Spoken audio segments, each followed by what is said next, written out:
Tumpuan berita hari ini, Sarawak sasar 15 gigawatt tenaga menjelang 2035. Bekal 1 gigawatt tenaga boleh diperbaharui ke Singapura menjelang 2031. Jambatan Muara Lhasa siap awal 2025 pacu ekonomi Pulau Buri.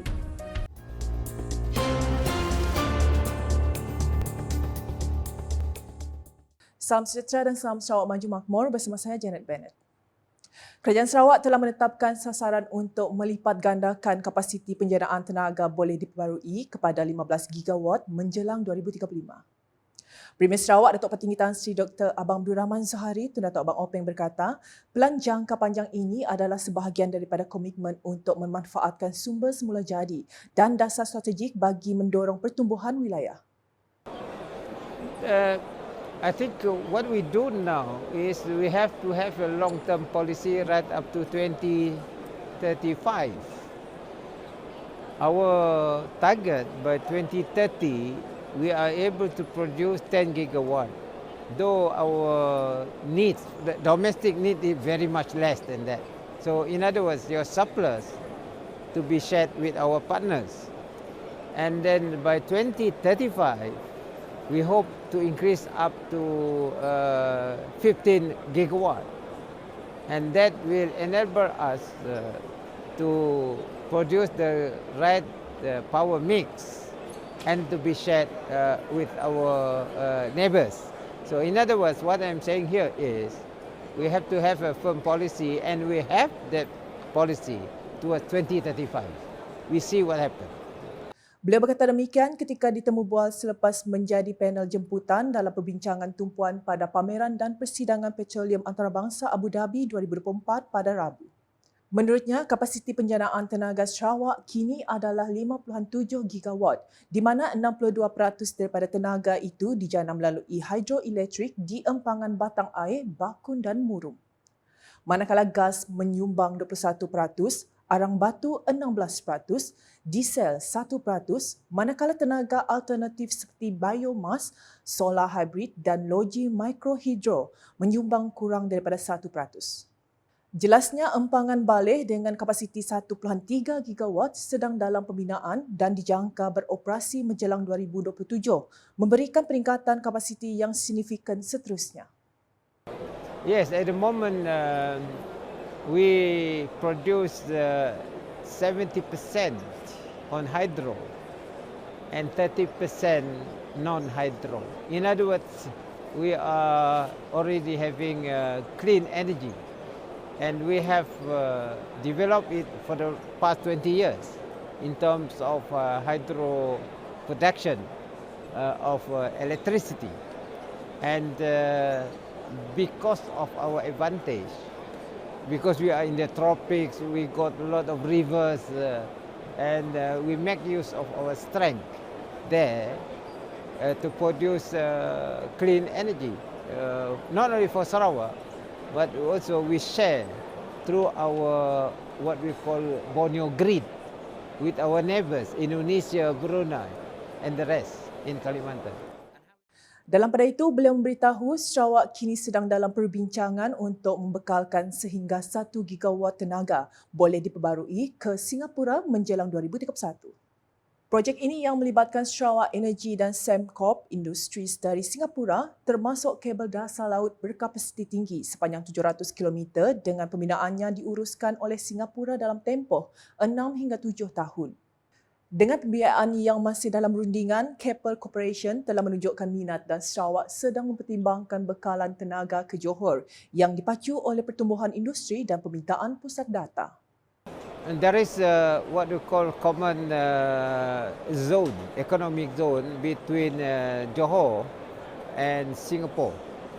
And they have, of course, engaged with us whether we can supply power to Johor, because Johor now depends on solar energy, which sometimes there is a problem of consistency, but we are working out how best for us to help Johor or Peninsular Malaysia for that matter in terms of clean energy supply. Terdahulu, kerjasama Sarawak termasuk dengan Masdar dari Abu Dhabi untuk membangunkan panel solar terapung yang mampu menghasilkan sehingga 1 gigawatt. Projek ini bersama inisiatif lain akan membantu Sarawak memenuhi permintaan tenaga dan menyumbang kepada pengurangan perubahan iklim.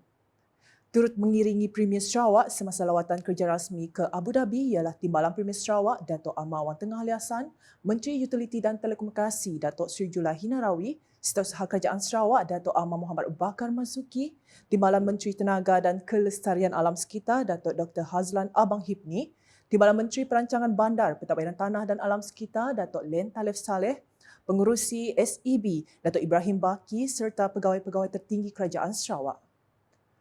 Unit Integriti dan Ombudsman Sarawak Unions, Jabatan Premier Sarawak akan memulakan pelaporan aktiviti dan kes kepada Dewan Undangan Negeri Sarawak bermula tahun hadapan.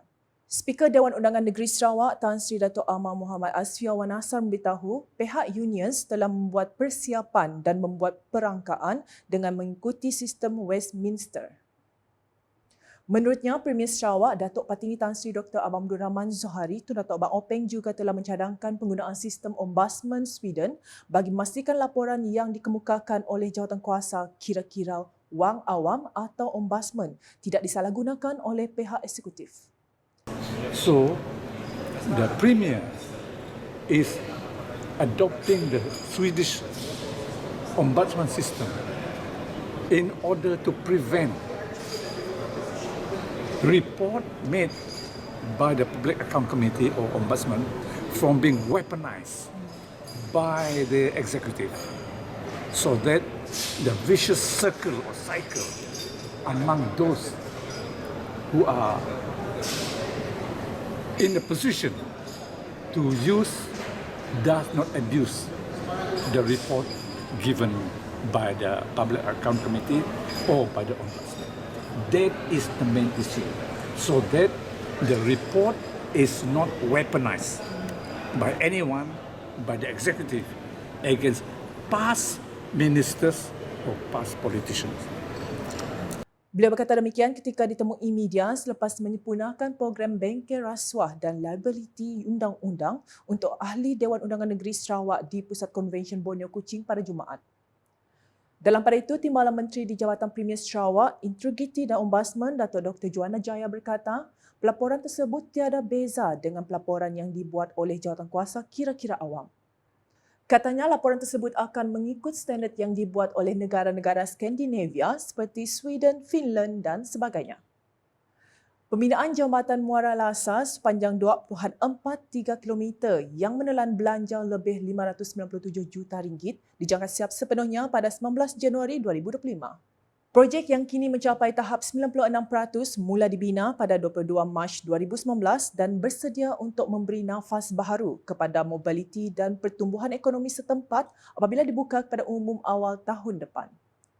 Timbalan Menteri Pembangunan Infrastruktur Sarawak Datuk Irsina Aidil Lariwo menganggap pembinaan jambatan ini sebagai sebuah game changer bagi masyarakat tempatan. Beliau menekankan pentingnya projek ini untuk mempertingkatkan kualiti hidup penduduk di kawasan Daro dan sekitarnya. Itulah satu teknologi mempercepatkan pembinaan jambatan, utamanya Rebel Pierce tadi. Ya. Dan sudah tentu kaedah-kaedah pemaju untuk memajukan pelancaran kita seperti installation kita yang menggunakan thermal foam yang begitu canggih juga kita tengok, yang mempercepatkan pembinaan dan seterusnya dia dapat kaedah membuat kita menggunakan force tensioning, iaitu dibuatnya bok kemudian ditarik, yang itu lebih dapat memanjangkan lagi dia punya gedes. Beliau berkata demikian dalam majlis peletakan bongkah terakhir Jambatan Muara Lasa di sini pada Khamis. Sementara itu, Timbalan Menteri di Jabatan Premier Sarawak Datuk Abdullah Saidul menyatakan bahawa pembinaan jambatan di kawasan pesisir Sarawak bermula sejak persidangan DUN 2015 apabila Ketua Menteri ketika itu bersetuju untuk menghubungkan kawasan pesisir dari selatan ke utara Sarawak dengan jambatan. Beliau mewakili penduduk kawasan seterusnya berterima kasih kepada Premier Sarawak kini yang bersetuju untuk mengeluarkan perbelanjaan besar bagi membina kesemua 16 buah projek jambatan besar di seluruh Sarawak.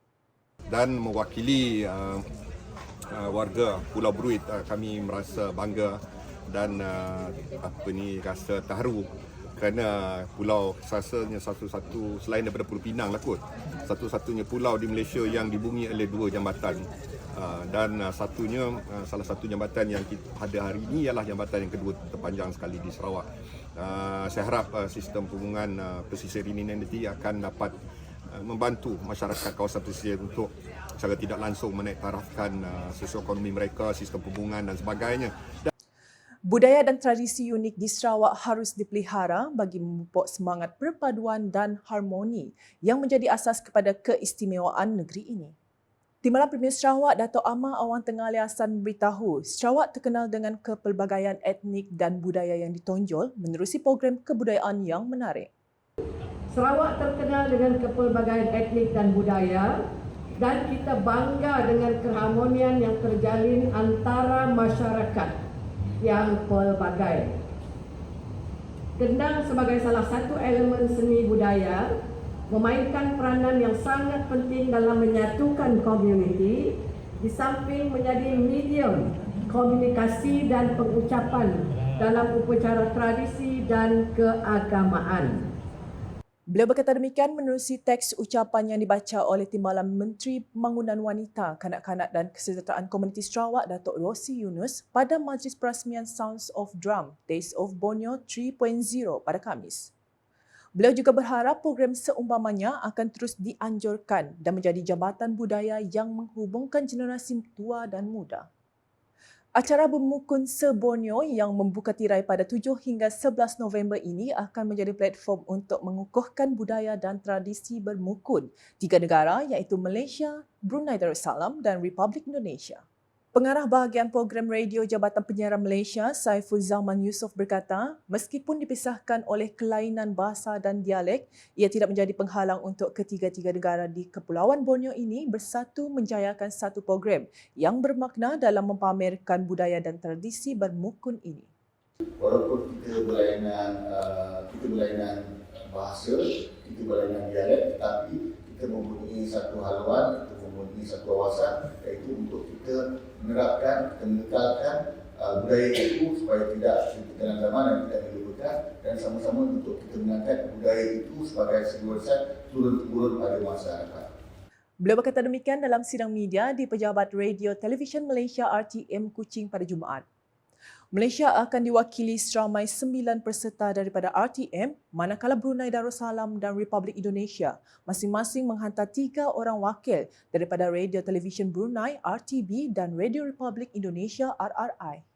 Sementara itu, Ketua Delegasi RRI dari Jabatan Fungsional Tertentu, Diana Rosnawati memberitahu penganjuran program seumpama ini amat signifikan memandangkan generasi muda pada hari ini kebanyakan lebih terdedah kepada hiburan moden.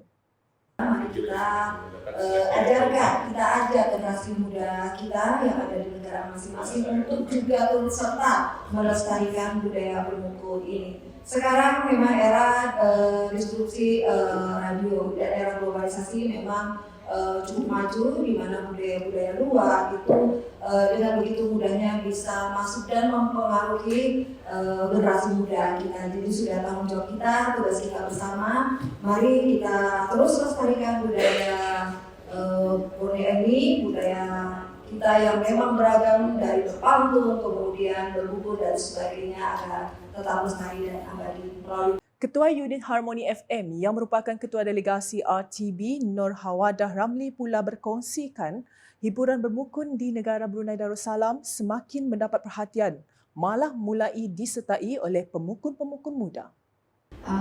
Saya boleh katakan kalau di Brunei Darussalam lebih dimonopoli oleh warga sini ataupun veteran, tapi saya akui budaya buku di Brunei semakin mendapat minat di kalangan anak-anak muda kerana kita telah pun membuat beberapa usaha seperti beberapa segi pertandingan dan juga taklimat serta bengkel untuk anak-anak sekolah, dan daripada latihan-latihan tersebut mereka dipertandingkannya untuk melihat siapakah yang berpotensi untuk menjadi penyambung legasi kita dalam berdukun. Sekian Buletin UKAS bersama saya Janet Bennett. Sila like, share dan follow semua platform media sosial UKAS termasuk portal ukas.sarawak.gov.my dan UKAS channel di YouTube untuk perkembangan terkini berita dari Sarawak. Mengakhiri Buletin UKAS dengan paparan Premier Sarawak mengetuai pertemuan antara Petroleum Sarawak Berhad Petros dan Mubadala Energi di Abu Dhabi pada Khamis. #Saluran Informasi Rakyat, Salam UKAS.